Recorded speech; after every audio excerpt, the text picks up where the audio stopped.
अभिवादन, सलाम, नमस्ते।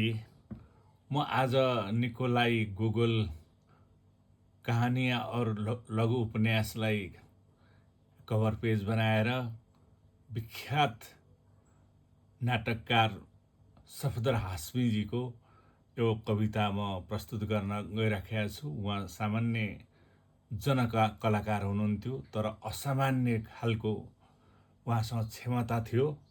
त्यो क्षमताको आधारमा उहाँलाई भारतमा अहिले पनि विश्वविख्यात जस्तै नै हुनुहुन्छ। उहाँका अनेकौँ रचनाहरू, कविताहरू र नाटकहरू अझै पनि चलिराखेका छन्।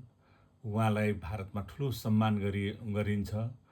उहाँ नाटक देखाउँदै नुक्कड नाटक भन्नाले एउटा चाहिँ यो कुनै नाटक देखाउँदै उहाँलाई चाहिँ अब त्यतिखेर भारतमा अब काङ्ग्रेस आएको सत्ता थियो।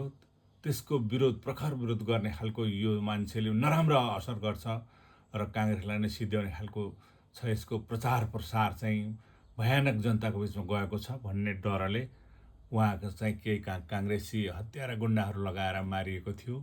ती गुन्डाहरू सबैले सजाय पाएका छन्, ती पनि मरिसकेका छन्।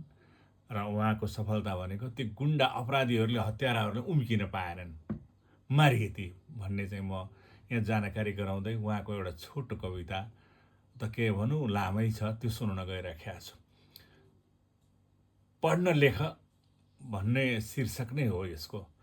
पढ्न लेख्न सिक है श्रमिक वर्ग हो, पढ्न लेख्न सिक श्रमिक वर्ग हो। पढ्न लेख्न सिक मेहनती श्रमिक हो, पढ्न लेख्न सिक ए भोकले रन्थनिएकाहरू, पढ्न लेख्न सिक ए भोकले रन्थनिएकाहरू।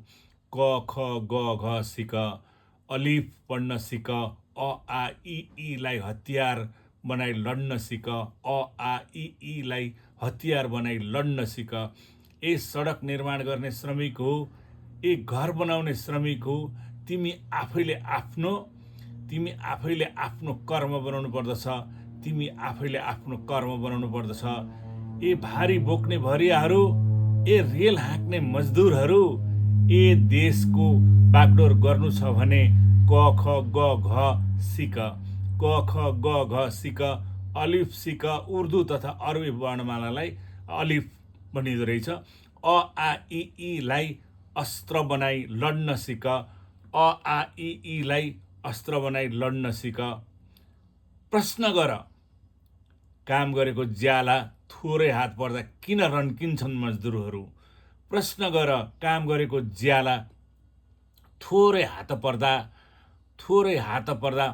किन रन्किन्छन् मजदुरहरू। पढ, तिम्रो सुकेको रोटी खोज्न गिद्ध किन तम्सिन्छन्। पढ, तिम्रो सुकेको रोटी खोज्न किन गिद्ध तम्सिन्छन्। सोध, आमा छोरी बहिनीहरूमाथि बदमासहरूले झम्टन्छन् किन। आमा छोरी बहिनीहरूमाथि बदमासहरूले झम्टन्छन् किन। पढ, तिम्रो मेहनतको कमाई साउले किन घुट्क्याउँछन्। पढ, तिम्रो मेहनतको कमाई साउले किन घुट्क्याउँछन्। पढ, पर्खालमा लेखेको मेहनत कसको नारा पढ।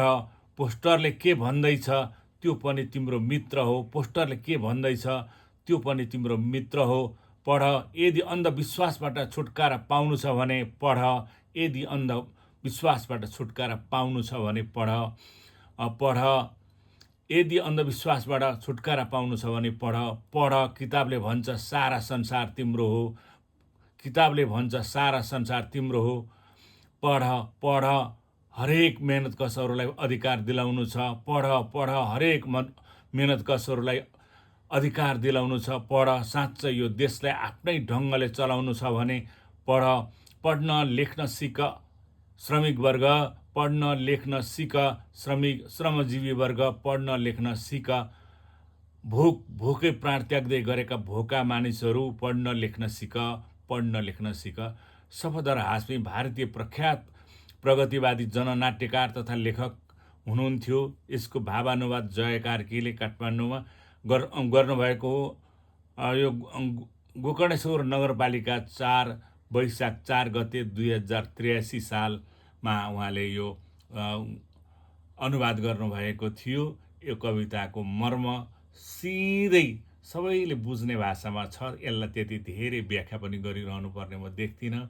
सबै साथीहरूले पढ्नुभयो भनेदेखि केही न केही ज्ञान हासिल गर्नुहुनेछ।